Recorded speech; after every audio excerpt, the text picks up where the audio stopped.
ओम गणेशाय नमः। आप सभी में विद्यमान परमेश्वर को मैं प्रणाम करती हूँ। आज फिर मैं एक बहुत ही मोक्षदायिनी कथा लेकर आप सबके सामने प्रस्तुत हुई हूँ।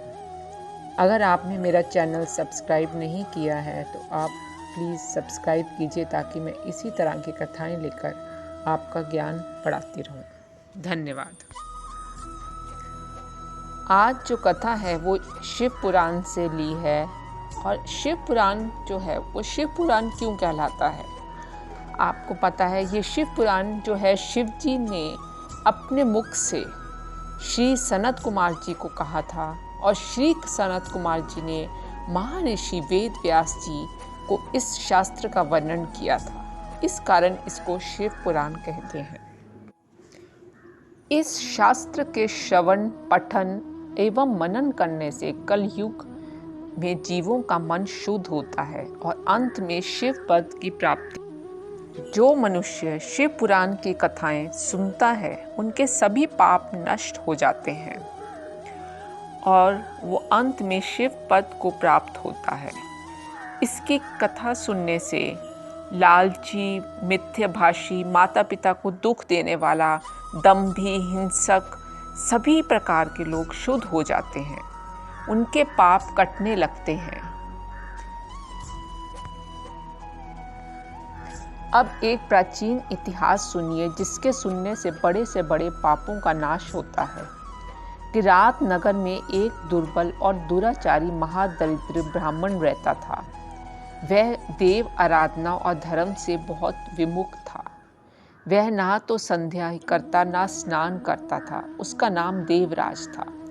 उसने अधर्म द्वारा बहुत सारा धन इकट्ठा किया और एक कौड़ी भी उसने किसी धर्म में नहीं लगाई। एक समय वह स्नान करने तालाब पर गया। वहां पर उसने एक वेश्या को देखा। वो ब्राह्मण उस वेश्या की तरफ आकर्षित हो गया और वह वेश्या जो थी वो भी धनी ब्राह्मण को देख के आसक्त हो गई और उन दोनों में प्रेम हो गया। वो दोनों आपस में स्त्री पुरुष मानकर कामासक्त होकर बहुत काल तक विहार करने लगे। ब्राह्मण उस वेश्या के साथ उठता बैठता, खाता पीता, शयन क्रिया आदि करता। उस ब्राह्मण को माता पिता एवं पत्नी ने बार बार रोका, परंतु उसने उनकी कोई बात न मानी। बल्कि उसने एक दिन सोते हुए माता पिता और पत्नी को ही जान से मार डाला और उनका धन हर लिया और उस कामासक्त वेश्या को दे दिया। और इस तरह से उसने एक बहुत ही बुरा कर्म कर डाला। अब वो पापी ब्राह्मण जो था एक दिन प्रस्थिनापुर में पहुंच गया। वहां उसने एक शिवालय देखा जिसमें बहुत से साधु जन इकट्ठे हुए थे। वहां जाकर वह बीमार पड़ गया।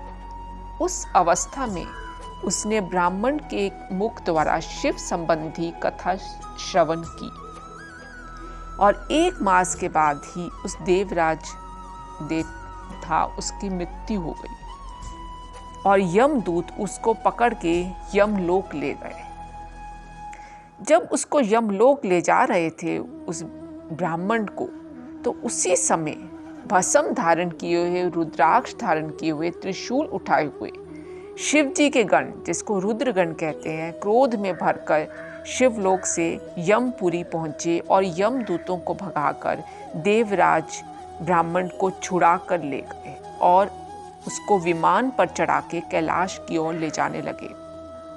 इससे यमपुरी में हालाहाल कोलाहल सब मच गया और उसे सुनकर धर्मराज यमराज भी अपने महल से बाहर आ गए।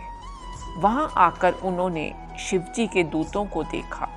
तब यमराज को सब बात अपने ज्ञान चक्षुओं के द्वारा समझ आ गई। इस प्रकार उन्होंने शिव गणों की पूजा और स्तुति की और शिव गणों को उस देव ले जाने दिया। यमराज ने उस ब्राह्मण को जाने की आज्ञा दी और शिवगण उसको लेकर शिव जी के पास चले गए और उनको अर्पित कर दिया।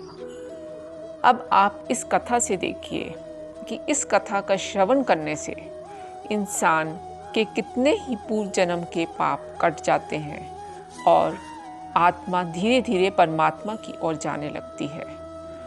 इसी तरह की कथाएं मैं लेकर हमेशा आपके सामने प्रस्तुत होती रहूंगी। आप मेरा चैनल सब्सक्राइब जरूर कीजिएगा। धन्यवाद।